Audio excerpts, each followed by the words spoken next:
नमस्कार, मैं सुरेंद्र कुटोच आज की अपडेट लेकर एक बार फिर आपके सामने प्रस्तुत हुआ हूं। इस बुलेटिन में आप सबका स्वागत है। आपको बता दूं कि विधानसभा अध्यक्ष विपिन परमार ने सुलह की ग्राम पंचायत भवारना में जारी विकासात्मक कार्यों का जायजा लिया। उन्होंने बताया कि क्षेत्र के सभी प्रमुख स्थानों पर मॉडर्न रेल सेंटर बनाए जाएंगे। इससे पहले ऐसे 8 ट्रेनिंग सेंटर का निर्माण किया जा चुका है। रिकांगपिओ में नशा निवारण पर एवं अवैध तस्करी के विरुद्ध अंतर्राष्ट्रीय दिवस पर पुलिस अधीक्षक किन्नौर SR राणा की अध्यक्षता में शपथ समारोह का आयोजन किया गया। नशे के विरुद्ध हस्ताक्षर अभियान भी चलाया गया। लड़भड़ोल बाजार को जल्द अंधेरे से छुटकारा मिलेगा। बाजार में अब हाई मास्ट लाइट लगाने का प्रयास किया जा रहा है, जिसकी कीमत 1,60,000 बताई जा रही है। ये इस लाइट का खर्चा सांसद रामस्वरूप शर्मा वहन करेंगे। चिंतपूर्णी ब्लॉक कांग्रेस कार्यालय में शहीद अमोल कालिया का शहीदी दिवस मनाया गया। पूर्व मंत्री कुलदीप कुमार ने कैप्टन कालिया की फोटो पर पुष्प अर्पित कर उनके बलिदान को याद किया।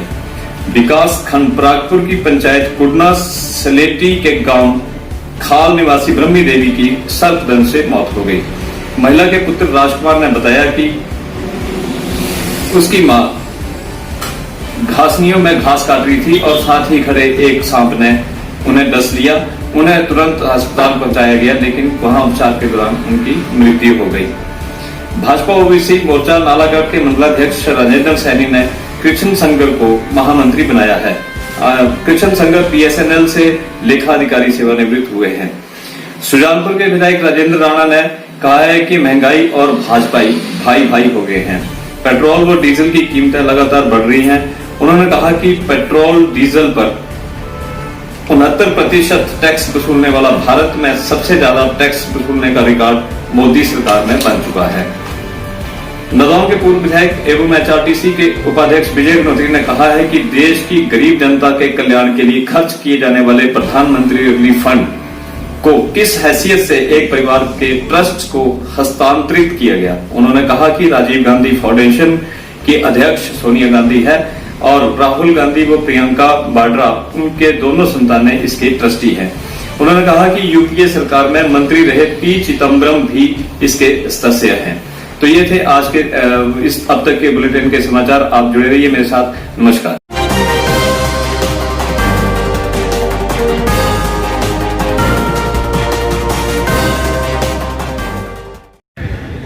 नमस्कार दोस्तों, विशाल वर्मा, इकाई अध्यक्ष हिमाचल प्रदेश विश्वविद्यालय इकाई।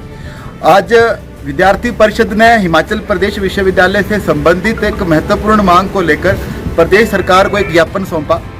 हम सभी जानते हैं कि हिमाचल प्रदेश विश्वविद्यालय एक ऑटोनॉमस बॉडी है, लेकिन वर्ष 2015 के अंदर उस समय की प्रदेश कांग्रेस सरकार ने हिमाचल प्रदेश विश्वविद्यालय के अधिनियम 1970 के अनुच्छेद 21 व 28 में संशोधन करके विश्वविद्यालय की सभी फाइनेंशियल पावर को अपने कंट्रोल में करने का कार्य किया। हम सभी जानते हैं कि विश्वविद्यालय की जितने भी शिक्षक व गैर शिक्षक पदों की भर्तियां पहले हुआ करती थी वो विश्वविद्यालय प्रशासन अपने स्तर पर करवाता था, लेकिन वर्ष 2015 में इस अधिनियम में संशोधन होने के बाद उन सभी भर्तियों की प्रक्रिया में सबसे पहले प्रदेश सरकार के वित्त विभाग की अनुमति के बाद ही वो भर्तियां हो सकती हैं और इस कार्य में बहुत समय लग जाता है। इस कार्य में बहुत समय तक वह फाइलें लटकी रहती है और इसकी वजह से हमारे हिमाचल प्रदेश विश्वविद्यालय की कार्यकारिणी परिषद, जो कि हिमाचल प्रदेश विश्वविद्यालय की निर्णायक संस्था, बहुत बड़ी संस्था होती है, और कुलपति की शक्तियों को भी कम किया गया है। विद्यार्थी परिषद ने प्रदेश सरकार से यह मांग रखी कि इस अधिनियम के अंदर किए गए संशोधन के उस निर्णय को पुनः बहाल करते हुए एक बार फिर से विश्वविद्यालय को वो सभी फाइनेंशियल पावर वापस दी जाए, ताकि जितने भी हिमाचल प्रदेश विश्वविद्यालय के निर्णायक और आवश्यक निर्णय हैं वो विश्वविद्यालय प्रशासन समय रहते और शीघ्र अतिशीघ्र ले सके, ताकि जितनी भी भर्ती प्रक्रियाएं शिक्षक व गैर शिक्षक फील्ड में जितनी भी भर्तियां हिमाचल प्रदेश विश्वविद्यालय के अंदर होती हैं वो सभी भर्तियां जल्दी से जल्दी हो सके और प्रदेश विश्वविद्यालय के छात्रों, अध्यापकों व कर्मचारियों को उसका लाभ मिल सके। इसी मांग को लेकर आज हमने प्रदेश सरकार के समक्ष इस मांग को रखा है। बहुत बहुत धन्यवाद। शिक्षा निदेशक के द्वारा जो आज एक आदेश जारी किया गया है लिखित में, छात्र अभिभावक मंच की ओर से हम उसका स्वागत करेंगे। लेकिन ये कहना चाहते हैं कि पिछले 1 वर्ष में लगभग 11 पत्र जो है शिक्षा निदेशक ने निकाले, निजी स्कूलों को मनमानी लूट और भारी फीसों पर रोक लगाने की हिदायत दी।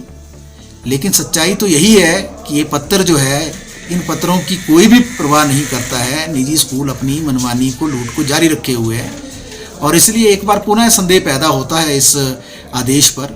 इसलिए हम ये कहना चाहते हैं कि जो उप निदेशक को पत्र लिखा गया था है शिमला के, और कुछ स्कूल जिनका जिक्र इस पत्र में किया गया है, जिसमें शिमला शहर के जो नामी स्कूल हैं उनका जिक्र किया गया है, उनको ये कहा गया है कि वो मनमानी फीसों पर रोक लगाएं, लूट पर रोक लगाएं, केवल ट्यूशन फीस वसूलें और जो अन्य चार्जेज हैं उसको वसूलना तुरंत बंद करें।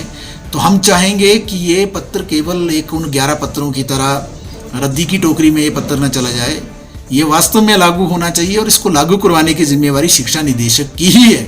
अगर शिक्षा निदेशक को कहीं ये लगता है कि ये जितने ऑर्डर्स वो निकाल रहे हैं और उनको निजी स्कूल लागू नहीं कर रहे हैं, उनके प्रबंधन लागू नहीं कर रहे हैं, तो शिक्षा निदेशक के पास आज कोरोना के समय में 2 तरह का मैकेनिज्म है। पहली बात कि डिजास्टर मैनेजमेंट एक्ट, दूसरा जो एपिडेमिक एक्ट। इन दोनों एक्ट के अनुसार एक सख्त कार्रवाई जो है सरकार को बोलकर जो है शिक्षा निदेशक करवा सकते हैं। जो जिला प्रशासन है, डीसी महोदय हैं, और जो शिमला जिला के जो एसपी हैं, उनकी मदद लेकर अगर कोई भी निजी स्कूल इन आदेशों की अवहेलना करता है और मानसिक प्रताड़ना करता है बच्चों की और अभिभावकों की, तो निश्चित तौर से डिजास्टर मैनेजमेंट एक्ट के तहत और एपिडेमिक एक्ट के तहत इन स्कूलों के प्रबंधनों के ऊपर FIR की जानी चाहिए, इन पर जो है मुकदमे दायर किए जाने चाहिए। क्योंकि ये लूट जिस तरीके से चल रही है, किसी भी रूप में ये निजी स्कूल इसको गंभीरता से नहीं लेते हैं और ये पत्र जो है अंत में केवल एक फाइल में दबकर रह जाते हैं। तो हम उम्मीद करेंगे कि आज का जो पत्र जारी किया है, इस पत्र को जो अक्षरशः वो लागू करे और जो भी फीसों के संदर्भ में ये लूट चल रही है और जो ट्यूशन फीस को ही वसूलने का जो आदेश जारी किया है, हमारा ये सुझाव है कि इन सारे स्कूलों का जिनका जिक्र किया गया है इसमें, इनके पूरे रिकॉर्ड को जो है शिक्षा निदेशालय में कॉल किया जाए, इस पूरे रिकॉर्ड को अपने कब्जे में लिया जाए, उस रिकॉर्ड के अनुसार जो इनकी फीसों को खंगाला जाए और कोई भी अवहेलना जो ये कर रहे हैं और पेरेंट्स को जिस तरीके से ये प्रताड़ित कर रहे हैं उस पर कार्रवाई होनी चाहिए। एक बात और कहना चाहते हैं कि बार बार जो शिक्षा निदेशक इस बात का जिक्र करते हैं कि अगर किसी को भी प्रॉब्लम है वो डिप्टी डायरेक्टर के पास जो है वो कंप्लेंट कर सकते हैं। तो सच्चाई यही है कि अभिभावकों को जिस तरीके से खौफजदा किया है निजी स्कूलों के प्रबंधनों ने, कोई भी पेरेंट आगे नहीं आएगा शिकायत दर्ज करने के लिए। इसलिए ये जिम्मेवारी जो शिक्षा निदेशक की बनेगी कि आज का जो ऑर्डर जारी किया है ये ऑर्डर हकीकत में लागू हो। आज Jaswan proper block Congress committee की तरफ से चीन बॉर्डर पर गलबा घाटी में लद्दाख में जो 20 सैनिक शहीद हुए हैं उनको भावभीनी श्रद्धांजलि दी गई और 1 घंटे का मौन धारण किया गया और उन्हें पुष्पांजलि अर्पित की गई। इस संदर्भ में मैं ये प्रश्न अवश्य ही उठाऊंगा कि नरेंद्र मोदी जी, आप कहते हैं कि ये 56 इंच की छाती है, तो मैं ये पूछना चाहता हूँ कि महोदय कि 56 इंच की छाती ये किस दिन काम आएगी? हमारे सैनिक मरते जा रहे हैं और आप सिर्फ 56 इंच की छाती का आराग ही लापते रहते हैं। मैं आपको बताना चाहता हूँ कि हमारे 20 निहत्थे सैनिक गलबा घाटी में शहीद हो गए। आपने कहा कि चीन के सैनिक हमारी धरती पर नहीं आए, तो मैं जनाब ये पूछना चाहता हूँ कि जब चीन के सैनिक हमारी धरती पर नहीं आए तो फिर हमारे सैनिक शहीद कैसे हुए? और दूसरी बात मैं ये पूछना चाहता हूँ, क्या आपने ये शब्द कहकर, ऐसे शब्द कहकर क्या आपने चीन की सहायता नहीं कर दी?